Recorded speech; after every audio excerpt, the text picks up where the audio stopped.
চাকরি প্রত্যাশী বন্ধুরা, আশা করছি সবাই ভালো এবং সুস্থ আছেন। তো আজকে আবার হাজির হলাম হলো আপনাদের যে গাক এনজিও আছে, তো সেখানে নতুন করে একটা নিয়োগ ছাড়ছে, ঠিক আছে। তো এখানে 685টি পদ সংখ্যা নিয়োগ ছাড়ছে। আপনারা চাইলে কিন্তু আবেদন করতে পারবেন এইচএসসি পাশে বিনা অভিজ্ঞতায়। কোনো প্রকার এক্সপিরিয়েন্স লাগবে না। এখানে কীভাবে অ্যাপ্লাই করবেন, অ্যাপ্লাই ডকুমেন্ট এবং কয় তারিখ লাস্ট ডেট, কোন কোন জেলা আবেদন করতে পারবেন এবং কোন কোন বিষয়গুলো আছে এবং কোন কোন জেলা আপনাকে পরীক্ষা দিতে হবে, এই সবগুলো বিষয় সহ বেতন সহ সবগুলো বিষয় আজকে আমার এই ভিডিওর মাধ্যমে আপনাদেরকে আলোচনা করার চেষ্টা করব। যেহেতু আমাদের স্বাধীন বাংলাদেশ এটা প্রথম হচ্ছে ভিডিও আমার, এবং এর আগেটা ছিল যাই ততটা ভালোভাবে করতে পারে নাই। স্বাধীন বাংলাদেশে প্রথম কিন্তু আমার ভিডিওটা। আপনার সিভিগুলো আছে, আবেদনপত্র আছে এবং কোন কোন বিষয়গুলো লক্ষ্য রাখতে হবে এর সবগুলো কিন্তু আপনারা দেখবেন A to Z, ঠিক আছে। তার জন্য শুরু আমাদের আজকের যে নিয়োগটা আছে গাক এনজিওর, সেই নিয়োগটা আমরা দেখবো এইচএসসি পাশে 685টি পদ সংখ্যা নিয়োগ এবং ঠিক আছে, এবং আরও অনেক যেহেতু পদ সংখ্যা সেখানে আছে, এটার জন্য আমাকে ফেস নিতে হবে একটা পেজের, এবং সেটা আমরা দেখি তারা এখানে যে নিয়োগের কথা বলছে এবং এটা প্রকাশ করা হচ্ছে দৈনিক প্রথম আলোতে। এবং আমরা দেখতে পারবো নিচে যে দৈনিক প্রথম আলো 9 আগস্ট 2024 আজকে প্রকাশ করা হয়েছে। এবং প্রথম যে পদটার নাম বলা হয়েছে সেটা হচ্ছে সিনিয়র শাখা ব্যবস্থাপক 25 জন নেবে। বয়স সর্বোচ্চ হচ্ছে 40 বছর বয়স। শিক্ষাগত যোগ্যতা হচ্ছে মাস্টার্স অনার্স যাইটাই পাস না কেন আপনি এখানে আবেদন করতে পারবেন। তবে এখানে আপনাকে 3 বছরের বাস্তব অভিজ্ঞতা থাকতে হবে এবং বেতন হচ্ছে 48,609 টাকা এবং অন্যান্য বিল সহ, ঠিক আছে। লক্ষ্যমাত্রা অর্জন করলে আপনার এই থেকে পরবর্তীতে বিল হবে আপনার হলো যেটা আছে যে লক্ষ্যমাত্রা অর্জন সাপেক্ষে ত্রৈমাসিক যে ভিত্তিতে আপনার 24,000 টাকাতে 33,000 টাকার মতো ইনসেন্টিভ পাবেন। তাহলে বেতন হচ্ছে আপনার প্রায় 80,000 টাকার মতো কিন্তু, ঠিক আছে। তারপর যেটা হচ্ছে সিনিয়র ফিল্ড অফিসার, এখানে 100 জন লোক নিয়োগ দিবে। এখানে আপনার বয়স হচ্ছে সর্বোচ্চ 35 বছর বয়স, এর বেশি যাদের বয়স তারা কিন্তু আবেদন করতে পারবেন না। আর তারা এখানে বলছে যে ডিগ্রি অথবা অনার্স পাস করলে আপনি এখানে আবেদন করতে পারবেন। তাছাড়া যে বিষয় আছে 5 বছরের এক্সপিরিয়েন্স লাগবে আপনার এখানে। বেতন হচ্ছে 35,360 টাকা। এরপরে যেটা আছে আপনাদের মোবাইল বিল ভাতা, এগুলো কিন্তু আপনারা পাবেন। এছাড়া আপনি হলো যেটা আছে যে লক্ষ্যমাত্রা অর্থাৎ আপনার যে টার্গেট দেওয়া হবে সেটা যদি পূরণ করেন তাহলে আপনি এখানে 16,000 থেকে 22,000 টাকা ইনসেন্টিভ পাবেন। তাহলে এখানে আপনার বেতন কিন্তু হচ্ছে আপনার প্রায় 60,000 টাকার মতো। ওকে, আমাদের যেটা আছে 3 নম্বরটা পদটা, এই পদটা কিন্তু খুবই ইম্পর্টেন্ট। এখানে 400 জন লোক নিয়ে দেবে ফিল্ড অফিসার পদে। তো 400 জন যেহেতু লোক নিয়ে দেবে, বয়স হচ্ছে 35 বছর বয়স, আপনি এখানে কিন্তু ডিগ্রি বা অনার্স পাস করলে আবেদন করতে পারবেন। 6 মাস শিক্ষানবিশকাল, সেই সময় বেতন হবে আপনার 18,000 টাকা এবং এটা যদি আপনি খুব ভালোভাবে সংস্থার নিয়ম অনুযায়ী আপনি পালন করতে পারেন, পরবর্তীতে আপনার বেতন হইল 30,022 টাকা। এবং তাছাড়া যদি আপনি অর্জন করেন সেটাকে ত্রৈমাসিক অর্থাৎ কিছু যদি টার্গেট পূরণ করেন, অর্থাৎ প্রতিটা এনজিওতে কিন্তু টার্গেট থাকে, আপনি কত টাকা দেবেন কত টাকা তুলবেন সেই টার্গেট থেকে, সেটা কিন্তু করলে আপনি 16,000 থেকে 22,000 টাকা পর্যন্ত আপনি ইনসেন্টিভ পাবেন। কিন্তু ফ্রি একক আবাসন যে সুবিধা আছে সেটা আপনি কিন্তু ফ্রি পাবেন। যে সকল প্রার্থীর মাইক্রো ফাইন্যান্স কর্মসূচিতে সংশ্লিষ্ট পদে 1 বছরের কাজ করার অভিজ্ঞতা রয়েছে তাদের ক্ষেত্রে কিন্তু শিক্ষানবিশকাল শিথিলযোগ্য। বুঝতে পারতেছেন? শিক্ষানবিশকাল হচ্ছে আপনার যে ঢুকেই কিন্তু আপনি কিন্তু বেতন পাবেন 30,022 টাকা। আপনার জন্য কিন্তু আবার শিক্ষানবিশকাল থাকতেছে না। যোগদানের পর হতে মাসিক পূর্ণ বেতন ভাতা প্রাপ্ত হবেন কিন্তু। 4 নম্বর যেটা আছে আমাদের এখানে কিন্তু জুনিয়র ফিল্ড অফিসার 100 জন লোক নিয়োগ দেবে এবং এখানে বয়স হচ্ছে 25 থেকে 35 বছর বয়স, এর নিচে নেবে না। এবং এখানে এইচএসসি পাস করলে কিন্তু আপনি আবেদন করতে পারবেন। 6 মাস থাকবে আপনার শিক্ষানবিশকাল, তখন বেতন হবে আপনার 16,000 টাকা। এটা খুব ভালোভাবে সন্তোষজনক হলে আপনার 28,025 টাকা আপনি বেতন পাবেন এবং যেটা আপনার লক্ষ্যমাত্রা বা টার্গেট থাকবে এটা পূরণ করলে আরও 22,000 16 থেকে 22,000 টাকা পাবেন। তাহলে এখানে আপনি 50,000 টাকা মতো পাচ্ছেন কিন্তু, এবং ফ্রি যে একক যে আবাসন সুবিধা আছে সেটাও কিন্তু আপনি পাচ্ছেন।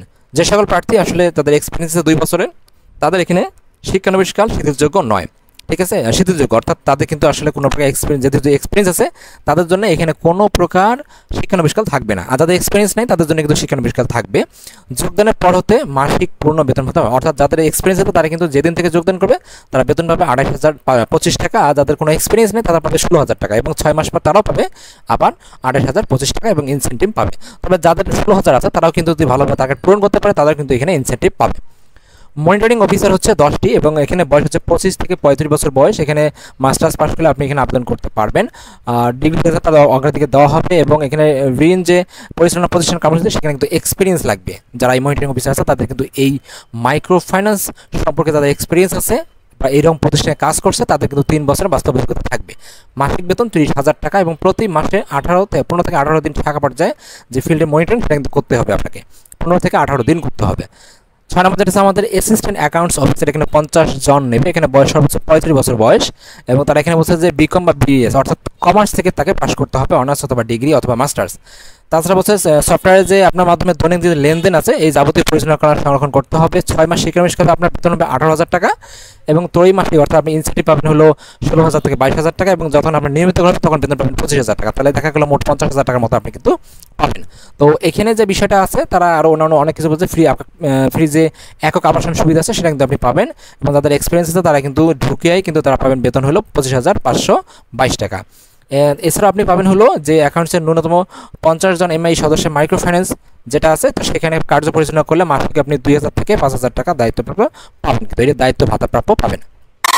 এখন যে বিষয়টা আছে আমরা কীভাবে অ্যাপ্লাই করব এবং অ্যাপ্লাই এজ লাস্ট ডেট এইগুলা এবং কোন কোন জিনিসগুলো লক্ষ্য রাখতে হবে, কোথায় অ্যাপ্লাই করতে হবে এবং আপনাদের বিভাগ বা জেলা অনুযায়ী কী কী কাজগুলো করতে হবে এই সবগুলো কিন্তু আমরা এখন একটু দেখবো, খুব মনোনিবেশ। ঠিক আছে, তাহলে চলুন শুরু করি আমার সেই আবেদনের প্রসেসটা।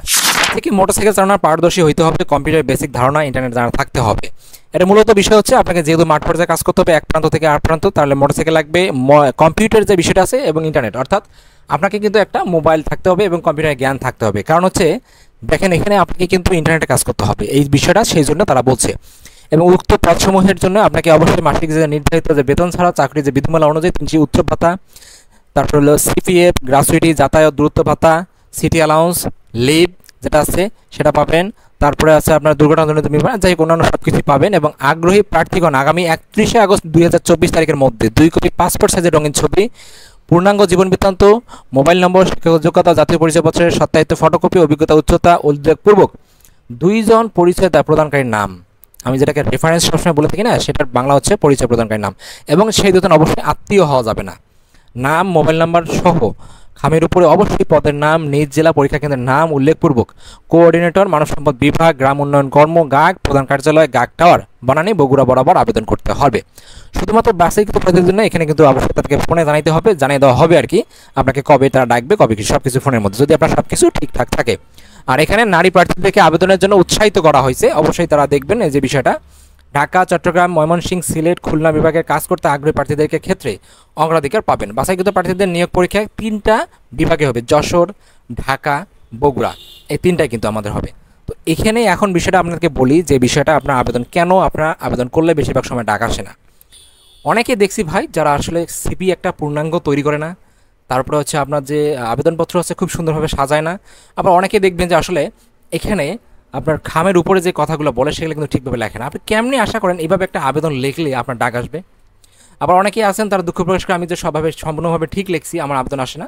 এটা হয়তো বা আপনার ভাগ্যের বিষয়, কিন্তু 2-1টা সেটা, কিন্তু বেশিরভাগ যে আবেদনগুলো আছে আমাদের সবগুলোকে আপনাকে অবশ্যই পরিপূর্ণ, সঠিক, পরিচ্ছন্নতা এবং পরিপূর্ণ হইতে হবে। এখানে আপনি একটু ফাঁকা রেখে, এটা ফাঁকা রেখে, ওটা ফাঁকা রেখে আবেদন করবেন এবং আবেদন করার পর বলবেন যে ভাই আমার ডাক আসে না, এই বিষয়গুলো কিন্তু অহেতুক। আমি যেটা বুঝি আপনারা অবশ্যই আমার থেকে অবশ্যই ভালো বোঝেন আসলে কীভাবে অ্যাপ্লাই যে বিষয়টা আছে, আমাদেরকে ধারণা দিছি। অবশ্যই চেষ্টা করবেন এই দিকগুলোকে নজরে রাখতে। থ্যাংক ইউ সো মাচ এইরকম ভিডিও পাওয়ার জন্য বা ভিডিও দেখার জন্য। এইরকম নিত্য নতুন প্রতিনিয়ত ভিডিও পাওয়ার জন্য অবশ্যই আমার চ্যানেলটি সাবস্ক্রাইব করে রাখবেন এবং প্রতিনিয়ত আমার চ্যানেলটির যে ভিডিওগুলো আছে শেয়ার করবেন, তাদের জন্য আপনার দ্বারা আরও অনেকেই উপকৃত হয়। থ্যাংক ইউ সো মাচ এরকম ভিডিও দেখার জন্য এবং নতুন নতুন ভিডিও পাওয়ার জন্য আমার চ্যানেলটির সাথে থাকার জন্য। Thank you.